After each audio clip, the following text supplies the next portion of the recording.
नमस्कार, स्वागत आप सभी का India.com पर। मैं हूं देवेंद्र त्रिपाठी। पाकिस्तान में नई सरकार बन गई है। नवाज शरीफ के भाई प्रधानमंत्री बने हैं, शहबाज शरीफ, और उनके प्रधानमंत्री बनने के बाद, नई पार्टी के सत्ता में आने के बाद भारत के साथ संबंधों में कितना बदलाव पाकिस्तान और भारत के संबंधों में आएगा, और पाकिस्तान का रुख भारत के साथ शांति को लेकर क्या होगा, इसका सिग्नल तो अगर आपने पाकिस्तान से आ रहे विजुअल्स और जो स्टेटमेंट हैं प्रधानमंत्री के वो सुने और देखे पढ़े होंगे तो निश्चित रूप से आप भी समझ गए होंगे। लेकिन इसके अंदर की क्या चीज़ें हो सकती हैं और गहराइयाँ क्या हैं इसकी, इन्हीं मुद्दों पर बात करने के लिए आज हमारे साथ जुड़े हैं अंतर्राष्ट्रीय मामलों के जानकार मेजर अमित बंसल। सर, आपका बहुत बहुत स्वागत है। और पहला सवाल सर मेरा यही है कि क्या भारत के साथ पाकिस्तान कश्मीर को लेकर इसी तरह से अडमेंट रहेगा जैसा कि पिछले दिनों रहा है? हालांकि इमरान खान थोड़ा सा रुख उनका नरम था अपेक्षाकृत शहबाज शरीफ के। देवेंद्र जी, हमें ये बात समझनी होगी जी कि पाकिस्तान में जो पॉलिटिकल लीडरशिप है जी, वो कभी भी शक्ति का केंद्र नहीं रही है। असली शक्ति हमेशा कुछ और फोर्सेस है, चाहे वो सेना रही हो, चाहे वो रेडिकल्स रहे हो, चाहे वो ब्यूरोक्रेसी रही हो, उनके हाथ में रहती है जी। तो कहने का मतलब डेमोक्रेसी वहां पर सिर्फ नाम की है? डेमोक्रेसी नाम की है। इसका आपको उदाहरण इस बात से मिल जाएगा कि पाकिस्तान के लगभग 74 साल के इतिहास में जी लगभग 50 वर्ष वो सरकारें रही हैं, वो या तो मिलिट्री सरकारें रही या मिलिट्री सरकार के द्वारा प्रायोजित सरकारें रही, और केवल 24 साल आप कह सकते हैं कि वो सरकारें रही जिनको जनता ने चुना। परंतु इन 24 सालों में भी पाकिस्तान की अवाम ने 9 प्रधानमंत्री, 9 मेन प्राइम मिनिस्टर और 8 केयरटेकर प्राइम मिनिस्टर देखे हैं जी। और एज ए रिजल्ट पाकिस्तान का कोई भी प्राइम मिनिस्टर अपना टेन्योर पूरा नहीं कर पाया। ये पहली बात जी। दूसरी बात, जहां मैं बात कर रहा हूं पॉलिटिकल लीडरशिप की और पॉलिटिकल लीडरशिप के इन्फ्लुएंशियल होने की जी, एक एग्जांपल हमारे सामने है। कारगिल युद्ध से ठीक पहले श्री अटल बिहारी वाजपेयी जी जो भारत के प्रधानमंत्री थे और नवाज शरीफ की आपसी बातचीत शुरू हुई थी जी। लाहौर डिक्लेरेशन भी साइन हुआ था, लेकिन उसके बाद क्या हुआ? कारगिल हमला जी। और नवाज शरीफ की अगर हम बातों पर माने तो उन्होंने कहा कि उनको कारगिल के हमले के बारे में पता नहीं था, और ये सारा का सारा साजिश परवेज मुशर्रफ ने खुद ही सुनियोजित की थी जब वो सेनाध्यक्ष थे। तो पाकिस्तान के अंदर बहुत सारी ऐसी बातें होती हैं जिनके बारे में उनकी पॉलिटिकल लीडरशिप को पता नहीं होता है। तो जहां तक भारत के साथ संबंधों की बात है, अगर शहबाज शरीफ भारत के साथ संबंध सुधारना भी चाहते हैं तो हमें भी नहीं पता, ना उनको पता और ना किसी को पता कि पाकिस्तान की सेना किस प्रकार के षड्यंत्रों की प्लानिंग कर रही है। अच्छा, तो संबंधों का सुधरना और ना सुधरना ये पॉलिटिकल लीडरशिप या पाकिस्तान के प्रधानमंत्री पर निर्भर नहीं करता है।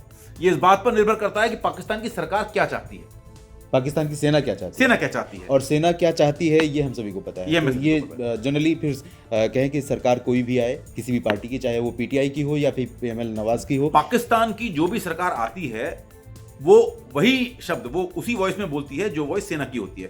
मैं आपको इसका एक और उदाहरण बताऊंगा जी। जब शहबाज शरीफ ने टेक ओवर किया अभी 2 दिन पहले जी, तो उन्होंने सबसे पहले क्या कहा? कश्मीर मुद्दा भारत के साथ पेंडिंग मुद्दा है और उसको सुलझाया जाना चाहिए। जब प्रधानमंत्री मोदी जी ने उनको कांग्रेचुलेशंस के लिए, उनको बधाई देने के लिए ट्वीट किया, उस ट्वीट के जवाब में भी उन्होंने कश्मीर का उल्लेख किया जी। और आज जब उन्होंने अपनी इनॉग्रल स्पीच दी है उसमें उन्होंने कश्मीर के बारे में बहुत बढ़ चढ़कर कहा है कि कश्मीर की सड़कों पर खून बह रहा है और कश्मीर का मुद्दा सॉल्व होना चाहिए जी। संसद में उन्होंने तो इसका असर क्या है? इसका केवल हम क्या समझ में आता है? देखिए, मैं एक छोटा सा उदाहरण आपको दूंगा जी। जब कोई बच्चा रोता है तो माँ उसको एक झुंझुना पकड़ा देती है जी। तो पाकिस्तान की अवाम इस समय महंगाई से गुजर रही है, पाकिस्तान में भुखमरी है, पाकिस्तान में बिल्कुल एक हद दर्जे की गरीबी है, पाकिस्तान के जीडीपी से 130% ज्यादा उनका कर्जा है, एक्सटर्नल कर्जा है। और ये सब देखते हुए सेना को जो इतनी पावर्स दी हुई है कि सेना केवल अल्टीमेट पावर है जी। तो इन मुद्दों से जनता का ध्यान हटाने के लिए पाकिस्तान के हुक्मरानों को क्या चाहिए? झुंझुना जी। और वो झुंझुना क्या है? भारत, कश्मीर जी। तो बिल्कुल सही है। और आर्थिक मुद्दे पर हम बात करेंगे, इससे पहले एक बार बात कर लेते हैं कि अमेरिका और चीन 2 बहुत ही बड़े स्टेक होल्डर हैं पाकिस्तान को लेकर, और इस क्षेत्र में, इस रीजन में, भारत, अफगानिस्तान, पाकिस्तान के बीच में पाकिस्तान किसके साथ जाता है ये भारत के साथ ही, भारत के लिए नहीं बल्कि अफगानिस्तान और आसपास के तमाम देशों के लिए बहुत मायने रखता है। तो किस तरफ जाएगा? चीन की तरफ ज़्यादा झुकाव रहेगा या फिर अमेरिका की नीतियों को वो फॉलो करेगा और अमेरिका को सपोर्ट करेगा? देखिए, ये एक सबसे बड़ा मुद्दा रहा जी, जिसकी वजह से इमरान खान और पाकिस्तानी सेना के बीच में तलखियां बढ़ी जी। पाकिस्तानी सेना चाहती थी कि वो चीन और अमेरिका के साथ एक बैलेंस्ड इक्वेशन बना करके रखे, ना तो अमेरिका को नाराज करे और ना वो चीन के साथ किसी रॉन्ग फुट पर जाए जी। इमरान खान ने क्या किया, उन्होंने अमेरिका के साथ संबंध बिगाड़ लिए। उन्होंने लगातार कुछ स्टेटमेंट ऐसे दिए जिसकी वजह से अमेरिकन गवर्नमेंट उनके एंटी हुई जी। और उन्होंने चीन के साथ संबंध कुछ अत्यधिक प्रगाढ़ किए। क्योंकि आप देखिए, अगर आप देखते हैं इतिहास को तो पता लगेगा पिछले 3-3.25 सालों में ऑलमोस्ट हर 15 दिन में कोई ना कोई पाकिस्तानी सरकार का मिनिस्टर बीजिंग में बैठा होता था। जी जी। और उन्होंने चाइना के साथ संबंध ले करके लगातार कर्जे लेते चले गए और हालात आज पाकिस्तान के जो उन्होंने बिगाड़े उसका एक बहुत बड़ा श्रेय इमरान खान को जाता है। जी, मार्च 2022 में ही, अभी एक महीने पहले इमरान खान ने कहा था कि अमेरिका ये चाहती थी कि तालिबान के खिलाफ वो यहाँ पर कार्रवाई जो करनी है पाकिस्तान में आसपास के क्षेत्रों में, तो पाकिस्तान में एक हवाई पट्टी, हवाई अड्डा डेडिकेटेड उनको दे दें। तो इमरान ने कहा कि मैंने वो नहीं दिया, इसलिए मेरी पार्टी, मेरी देश के लोग मुझसे बहुत नाराज हो गए। नहीं, ये जो इमरान खान के जो स्टेटमेंट है, हमें हमेशा उनको ना एक पिंच ऑफ सॉल्ट के साथ लेना चाहिए जी। क्योंकि इमरान खान के जो पिछले स्टेटमेंट हैं वो अक्सर सही नहीं साबित हुए, झूठे साबित हुए हैं जी। अभी कल जो उन्होंने कुछ दिन पहले स्टेटमेंट दिया कि मेरी सरकार को अमेरिका गिराना चाहती है और आज तक वो एक सबूत नहीं पेश कर पाए इसका कि उनकी सरकार को कोई विदेशी ताकत गिराना चाह रही है जी। तो ये सारे पॉलिटिकल गिमिक हैं और इन पर भरोसा नहीं करना चाहिए जी। एट द सेम टाइम जो उन्होंने, उनका जो चाइना की तरफ एक एक्स्ट्रा ऑर्डिनरी झुकाव था जी, ये बड़ा संदेहास्पद था। चाइना के साथ झुकाव जो था वो चाइना की सफलता है नीतियों की या पाकिस्तान की फेलियर है नीतियों की? पाकिस्तान की फेलियर है नीतियों, क्योंकि चाइना ने, आप पूरा सीपैक देखिए, चाइना पाकिस्तान इकोनॉमिक कॉरिडोर जी, इसमें केवल अर्ली हार्वेस्ट प्रोजेक्ट्स को अगर हम छोड़ देते हैं, जो पावर प्रोजेक्ट्स हैं, इसके अलावा कहीं भी चाइना ने अनुदान नहीं दिया है, पैसा फ्री नहीं दिया है, हर जगह लोन है और वो लोन एक बहुत हैवी, बहुत बड़े इंटरेस्ट रेट के ऊपर है। कहीं कहीं पर तो इंटरेस्ट रेट 13% और 14% तक जा रहा है। तो क्या चीन के जो पाकिस्तान के जो सेना के अधिकारी हैं उनको ये समझ में नहीं आती चीज़ें कि हम देश को गिरवी रख रहे हैं? अगर वो सेना का भी उसमें सहमति है चीन की तरफ झुकाव की, तो क्या उनको ये चीज़ें समझ में नहीं आती कि देश को हम लगातार एक तरह से बेचते जा रहे हैं? देवेंद्र जी, पाकिस्तान में एक तरह की रिवायत बन चुकी है जी कि जो उनके आर्मी जनरल्स हैं, हाँ, वो जब एक पावरफुल पोजीशन में पहुंच जाते हैं जी, तो वो अपना फ्यूचर सेट करते हैं जी। आज मैं इस कैमरे पर कह रहा हूं, आज मुझे आप एक पाकिस्तानी सेना का जनरल बता दीजिए जो रिटायरमेंट के बाद पाकिस्तान में सेटल हो, या एक पाकिस्तानी आर्मी का जनरल बता दीजिए जिसने विदेशों में एक्सपेंसिव प्रॉपर्टियां नहीं बनाई हैं। आप बाजवा को ही ले लीजिए, Bajwa has created $1 billion empire in Belgium. बहुत बड़ा एम्पायर उसने खड़ा किया जहां उसने जाकर के सेटल होना है। बाजवा रिटायर होने के बाद ही सेटल इन बेल्जियम। जो पुराने जितने भी उनके आर्मी चीफ रहे हैं वो सब, कोई आपको लंदन में सेटल मिलेंगे, कोई आपको दुबई में सेटल मिलेंगे, कोई आपको कहीं यूरोपियन कंट्रीज में सेटल मिलेंगे, कोई पेरिस में सेटल मिलेंगे। तो आप ये देखिए कि पाकिस्तान के हित से इनको कोई लेना देना नहीं है। दूसरी बात, पाकिस्तान की इकोनॉमी कौन रन करता है? पाकिस्तान की इकोनॉमी में पाकिस्तान के जितने PSUs हैं, सारे PSUs के हेड कौन हैं? Retired generals. पाकिस्तान की इकोनॉमी में अगर आप उसके सारे जितने भी टॉप कंपनीज को देखते हैं, उन टॉप कंपनीज में अगर आप कुछ, या तो वो कंपनियां पॉलिटिकल लीडर्स के द्वारा संचालित हैं या फिर वो कंपनियां आर्मी के जनरलों के द्वारा संचालित हैं। आप ये गौर करिएगा, लगभग 80% of business empire of Pakistan is run either by Pakistani generals और रन बाय पॉलिटिकल लीडर्स। तो जितना बड़ा खेल ये नजर आता है हमें पॉलिटिकल और आर्मी के फ्रंट पर, उससे ज्यादा बड़ा है। क्योंकि आप एग्जांपल लीजिए फौजी फाउंडेशन का जी। आज पाकिस्तान की चप्पे चप्पे पर फौजी फाउंडेशन बैठा हुआ है। क्या है फौजी फाउंडेशन? फौजी foundation is a NGO which is run by the GHQ headquarter Rawalpindi. Pakistani army का एक NGO है और वो सीमेंट बनाते हैं, वो ब्रेड बनाते हैं, वो आयरन एंड स्टील में हैं, वो प्लॉट्स काटते हैं, वो हाउसिंग सोसाइटीज बनाते हैं, बिजनेस में भी घुसे। Business, it is a $multi-billion empire. Okay, तो जिस तरह से पाकिस्तानी आर्मी इन बिजनेसेस में घुसी हुई है, इकोनॉमी के अंदर घुसी हुई है, तो ये अब कोई देश का मुद्दा नहीं रह जाता, ये सारा पैसे का मुद्दा है और इसी कारण से पाकिस्तान की बर्बादी हो रही है। और इसी वजह से पाकिस्तान के जनरल्स हों या फिर पाकिस्तान की पॉलिटिकल लीडरशिप हो, उसको पाकिस्तान के अवाम के इंटरेस्ट से कोई ज़्यादा लेना देना नहीं है। अगर इन बातों का हम मतलब निकालें तो आर्थिक बात हम कर रहे थे कि पाकिस्तान इस समय आर्थिक कंगाली की कगार पर है। आपने कहा कि GDP से कई गुना ज़्यादा, 1.5 गुना ज़्यादा लगभग वो उस कर्ज में है।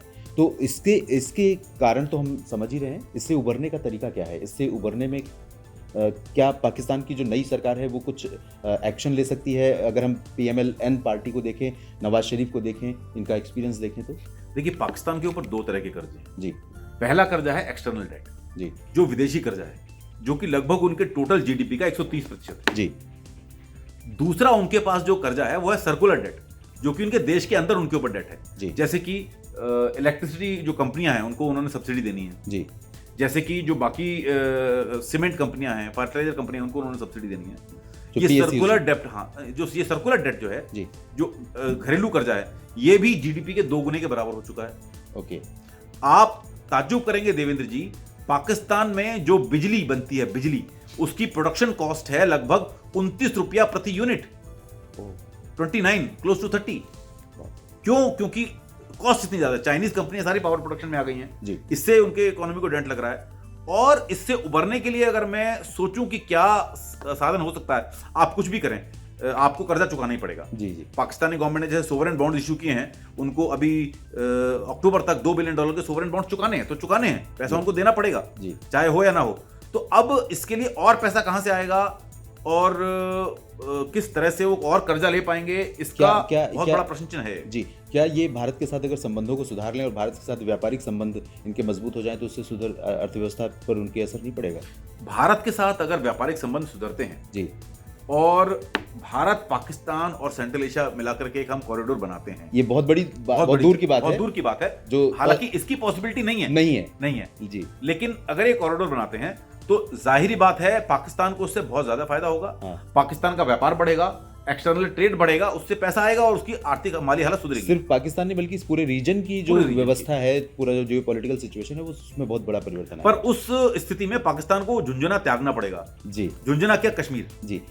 ठोस रणनीति बनानी पड़ेगी। हाँ, नहीं, आप जब तक कश्मीर का झुंझुना नहीं त्यागेंगे, इस तरह के आपका आर्थिक विकास नहीं हो सकता। पाकिस्तान को जब तक वो कश्मीर का राग अलापना बंद नहीं करेगा जी, और कश्मीर का एक शांतिपूर्वक सॉल्यूशन नहीं ढूंढेगा जी, तब तक पाकिस्तान का आर्थिक विकास संभव नहीं है जी। एक मुद्दा और है, आगे बढ़ने से पहले या हम खत्म करने से पहले उस पर भी डिस्कस कर लें।